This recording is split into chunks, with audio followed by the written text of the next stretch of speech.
Армысыздар, құрметті көрермен, эфирде Жігер хабарының кезекті шығарылымы. Ал хабарымыздың бүгінгі қонағы Щучинск қаласында нөмір 9 мектеп гимназиясының жас ұстазы Абат Нұртазин. Сәлеметсіз бе, Абат? Сәлеметсіз бе, қош келіпсіздер. Рахмет.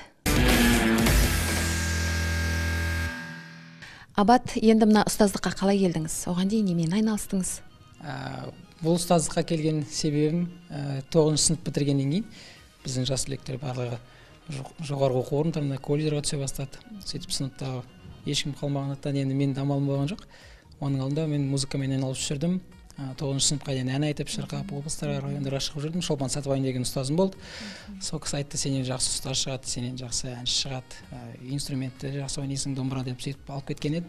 Сосын осы Щучинск педагогикалық колледжге түстім. Одан әрі музыканы дамытып, 4 жыл сол жақта оқыдым. Ол жақтан диплом алдым. Саздық бөлім, яғни орта мектептерде музыкадан сабақ беруге. 5-ші сынып, 6-ші сынып және даярлық сыныптарда беруге болады. Сөйтіп келдім. Одан кейін колледжді бітіргеннен кейін Балдәурен республикалық оқу-сауықтыру орталығына орналастым, ұйымдастырушы ұстаз ретінде. Сол жақта бүкіл барлық алған білімді сол жақта шыңдап, көптеген жетістікке жеттім. Педагогикалық стажымды ұлғайды былайша айтқан кезде. 2-ші санатты ұстазға аттестатты тапсырып, соны жақсы өтеп шықтым. Осылай ұстаздыққа қадам басып келдім. Жалпы енді осы мектепте қандай қызмет атқарып жатырсыз? Қазіргі таңда осы мектепте мен мектеп интернатында интернат меңгеруші жұмыс атқарамын. Мына жақта біздің Ақмола облысындағы, яғни Бурабай ауданындағы жақын аймақтағы ауылдың балалары бізде интернатқа келіп оқиды. Бұл интернатта барлық жағдайлар жасалған, жатын бөлмелері бар, жуынатын бөлмелері бар, және апта сайын оларды біз автобуспен алып келіп, апарып қайтадан үйлеріне апарамыз. Біздің мақсатымыз интернаттағы бүкіл тәрбиешілермен менің мақсатым бір жұма бойы осы интернатта жатып, білім алуына септігіміз тигіземіз. Мақсатымыз олар үйлерін сағынбастай ата-анасының орнын басуға тырысып жатырмыз. Ал қай пәннен сабақ бересіз? Мен жалпы музыкадан сабақ берем. Сабақ беріп жүрдім. Қазіргі таңда осы мектепте, 9-ші мектеп гимназиясында қызығушылық үйірме ашып жатырмын, домбырадан. Жалпы соны дамытқым келеді. Түсінікті. Жаңа сіз өз сөзіңізде Балдәурен балаларға арналған оқу әдістемелік орталығында жұмыс істедім дедіңіз. Осы мекемеде жүріп белсенділік танытқан сияқтысыз. Оған себеп, оған куә жаңа сіз көрсеткен сертификаттар мен алғыс хаттар. Осы жұмысқа тоқталып өтсеңіз, қандай шараларды ұйымдастырдыңыз, қандай белсенділік таныттыңыз?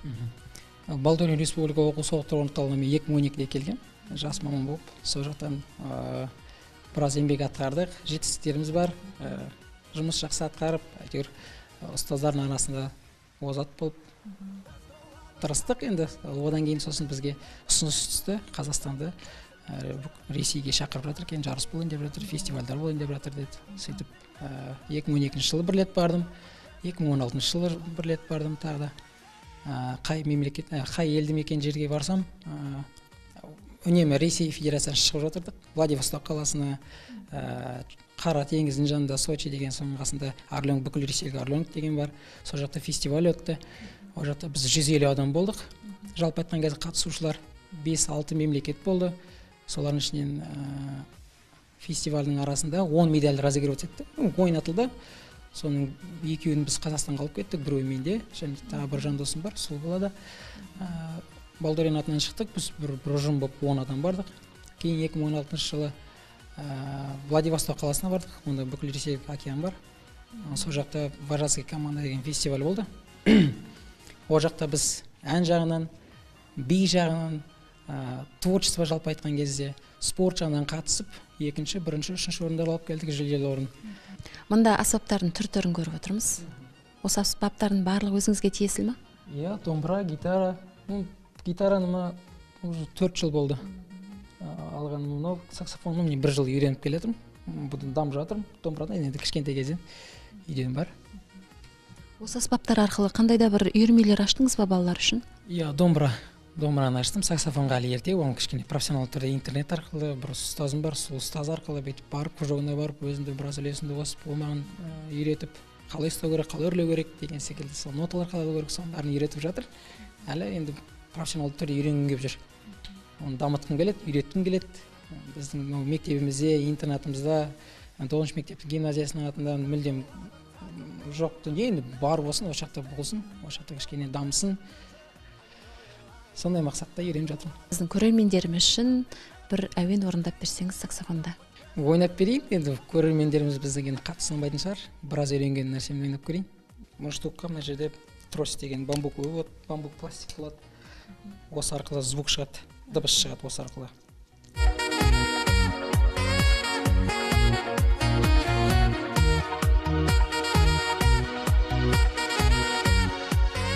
Саксофон ойнаған кезде ауаның бәрін кеудеге емес, ішкі диафрагма дейді. Сол арқылы ауыз арқылы кейінгірде қарай астымыздың ерімізді кішкене түзу ұстау керек. Және бүкіл ауаны тез шығарып тастау мақсатта емес, оны ұзаққа созу да білу керек. Тезде қаттырақ та ойнау керек. Динамикасына байланысты енді ойнай береді.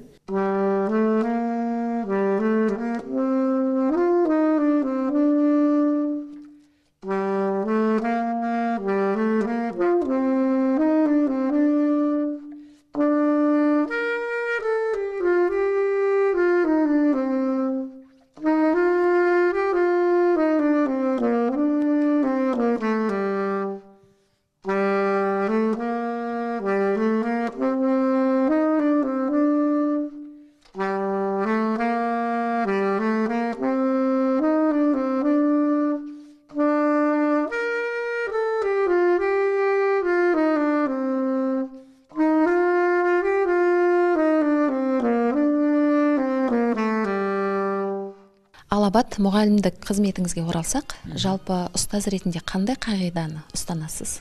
Ұстаздық деген өте маған жақсы естіледі, жағымды естіледі. Былайша айтқан кезде құрметтеу, сыйлау, ол қағидаға неткіземін. Ұстаздық деген жалықпас, балаға үйретуге деген секілді. Әр балаға қарамағымда жүрген әрбір жасөспірім балаға өз білімді жақсылап, менен артық білсін, біздің болашағымыз үлкейсін, кеңейсін, болашағымыз ұзарсын, кішкене дамысын деген ой ғой. Сол себепті балаларға сабақ берген кезде шын көңілімен, шын пейілімен беруге тырысамын. Әлде беріп келе жатырмын. Балалар маған өте қатты ұнайды.